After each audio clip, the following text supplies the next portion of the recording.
least for me, pressure starts to build. And I think it has like a subconscious effect that I don't always appreciate. I got really good over the past couple of years of dealing with like momentary pressure, performance pressure, doing comedy, skydiving, like feeling that anxiety and being able to metabolize that and handle it in the moment. Got really good at that.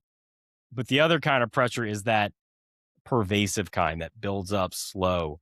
And you might even know it's there at the beginning, but then you normalize it and you forget, but it's there subconsciously eating away at you. That that just starts to eat like mess up your motivation. It's sneaky pressure is what I would call it. And not only that, once you're on like a runway or once you have limited time to get something going, and especially when there's financial implications, like you need to be getting in bringing in money soon, you've put that pressure on yourself. Everything has this little tinge of survival pressure on it.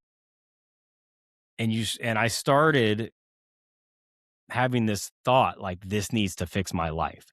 You know, I didn't know it consciously, but these efforts that you make when there's a failure and you're unconsciously thinking this has to work. Even if you ask me like out loud, does this need to work?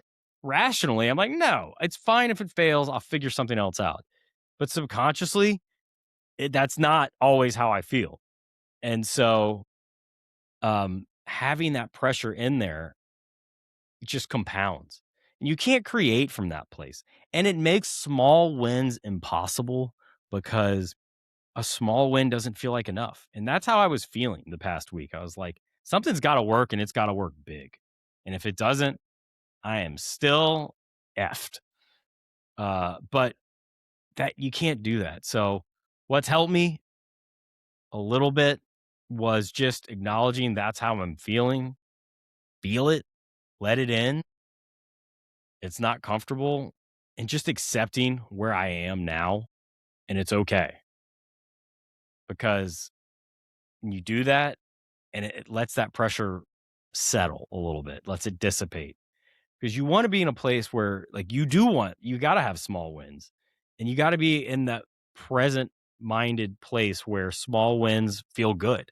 They shouldn't be feeling like that's not enough because you want to be able to, and you want to be able to fail fast. You fail fast, fail quickly. Um, I think subconsciously I've fallen into that trap where a failure feels like, uh-oh, I was delaying failure by not really engaging with the work, putting it off because I didn't want to feel the failure because a failure would mean that I am screwed. But when in reality, failure is good. Just fail quickly. You want to welcome failure. And then once you do those things, playfulness comes back a little bit. I just had to remember that. So still figuring that out, still working through that. But, you know, those pressures are real and it helps to acknowledge them. You want to be in a place where you can play, where you have this playfulness about the work you're doing. So that's where I've been this week.